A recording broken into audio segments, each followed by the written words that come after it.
Ahlus Sunnah wal Jamaah menguatkan dengan kuwatul akidah, kekuatan ideologi. Mungkin bagi anak-anak saya ngomong seperti ini nggak paham, tapi nanti akan paham ketika Anda sudah jadi alumni. Kekuatan berideologi, kekuatan keimanan itu ada ruh, ya, ruhul qalbi, yu'minuna bil ghaibi. Kita harus iman sesuatu yang irasional, bahwa irasional itu yang ada adalah apa? Sam'an wa ta'atan. Kita percaya sudah, tanpa harus dilogikakan dengan dalil-dalil logika, tetapi kita belajar dari akidah kita, dari kita memulai memahami sifat-sifat Allah yang ada berapa anak-anak? 2. Sudah kita hafalin saja dulu. Ini sebagai dasar. Kemudian memahami tentang Nabi ada berapa? Yang wajib kita percayai ada berapa? 25. Sudah kita itu hafalkan dulu. Sambil kita berjalan dengan sirah an-nubuwah, biografi kenabian, biografi Rasulullah Sallallahu Alaihi Wasallam. Apa salah satunya yang diterapkan, yaitu apa? Bu'ithu liutammima makarimal akhlak. Akhlak ini. Maka Islam wasatiyah itu pada dasarnya adalah mengemban amanah dari apa ulama-ulama kita yang telah menanamkan sejak awal dengan penanaman akhlak mulia, akhlaknya para ulama-ulama kita, akhlaknya para sahabat, akhlaknya Rasulullah Sallallahu Alaihi Wasallam, akhlak kita itu.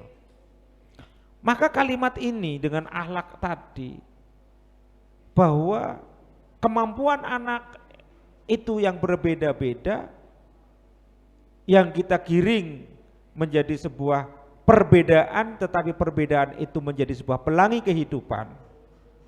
Ya. Maka ketika kita punya segudang ilmu apapun, tetapi ketika kita tidak punya mahkota, maka ilmu itu tidak ada fungsinya. Ibarat kita bikin jembatan. Jembatan kita mewah, tetapi pondasinya itu tidak kuat. Sebaik apapun jembatan akan sirna begitu saja diterjang dengan gusuran-gusuran gelombang-gelombang air. Contoh itu Plompong. Plompong itu anggarannya berapa miliar itu kan. Tetapi desain yang awal tidak paham tentang kondisi, maka begitu saja mudah terhempas oleh longsoran air dan sebagainya. Kekuatan akidah yang ada di dalam akidatul awam, yang mana kemudian apa, ada apa, tuhfatul atfal. Kita belajar Al-Quran supaya ngerti bahwa Al-Quran itu sebagaimana malaikat mengatakan, ya Muhammad la yataharrak safafaka, jangan kau rubah lisanku. Ini bahwa memahami konteks Al-Quran itu kudu ono guru nih,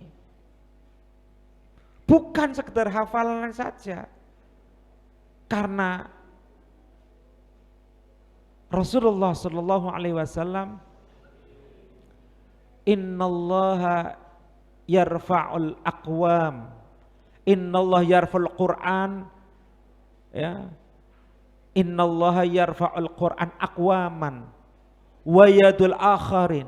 Allah mengangkat derajat seseorang dengan Al-Qur'annya, tapi kebalikan juga Allah akan menjebloskan orang dari Al-Qur'annya. Sebab apa? Sebab Al-Qur'an hanya sekedar lisan, bukan Al-Qur'an bukan sebuah pengamalan. Maka pada tataran Quran ada fase qiraah, ada fase ahkam, ada fase amal. butuh panjang kita memahami Al-Quran, bukan. Nah, maka dasar-dasar ini Tuhfatul Atfal kita tahu, ya, mad, tahu ikhfa, tahu idgham bi gunnah, ada ikhfa safawi, ada izhar dan sebagainya. Ini kita tanamkan sebuah wujud kemerdekaan walaupun itu pada sekolah umum, karena satu-satunya sekolah yang dulu untuk dipilot proyekkan menjadi SMP berbasis pesantren hanya Hikmah. Ini loh, ini harus kita syukuri anak-anak semuanya. Kita harus syukuri. Penanaman ini, kalau saya nggak usah bicara tentang yang melatar belakangi berdirinya SMP di tahun 78, yang dulu dirintis, saya masih ingat sekali karena saya tahatus binimah, karena saya satu kamar dengan beliau yang merintis awal ide gagasannya, dari mulai Aba Masruri, kemudian ditangkap oleh yang namanya Pak Ahmadun itu, kemudian Pak Suripno, siapa aja itu dulu, itu lupa saya itu, yang masih ingat dua ini, kemudian dirialdoi salah satunya oleh Al-Habib Idrus Al-Mazdub, ya. Beliau sudah punya sinyal-sinyal tentang nilai-nilai ideologi dalam implementasi berbangsa dan bernegara, tetapi sesuatu hifdzuddin dalam sila pertama ketuhanan yang Maha Esa. Kalimat ini tidak bisa dipisahkan ideologi beragama dan ideologi berbangsa. Ideologi beragama tentunya kita mengikuti tauhid kita Abu Hasan Al-Asy'ari dan Abu Mansur Al-Maturizi. Nilai kebangsaan ideologi berbangsa bahwa NKRI harga mati. Ini finish. Yang sekarang ada sesuatu yang ingin menggiring, ya, menggiring dan menghilangkan nilai-nilai ketuhanan sebagai landasan dasar itu Pancasila. Kemudian tidak kalah pentingnya kita dalam beragama, anak-anak semuanya, hifdzun nafsi, menjaga stabilitas jiwa kita, jiwa manusia. Karena Allah Subhanahu wa taala yang kita harus belajar dengan Nabina Ibrahim Khalilullah. Kita harus bisa menjadikan Khalil, pelanjut dari Nabi Ibrahim. Apa diantaranya? Kita menjadi bagian sela-selanya Allah Subhanahu wa taala. Apa doanya Nabi Ibrahim? Salah satunya, jadikanlah negara ini yang tumbuh subur di Mekah waktu itu, ya. Tetapi bukan itu bicaranya. Kalau kita bicara kemanusiaan, maka bicara ekonomi secara makro. Ekonomi kebangsaan secara berkesinambungan. Maka perlunya anak-anak juga belajar matematika yang baik, ekonomi yang baik, tentang bicara tentang debit, kredit, saldo. Ini manajemen kita. Nggak usah bicara syariah, kita sudah menjalankan tupoksinya agama. Ketuhanan yang Maha Esa. Yang kedua, kemanusiaan. Laqad karramna bani Adam. Kita harus bisa memuliakan manusia sebelum jadi manusia. Apa wujud kita? Adalah aqimus shalah wa atuz zakah. Sosial masyarakat kita kembangkan dengan nilai-nilai ekonomi yang baik.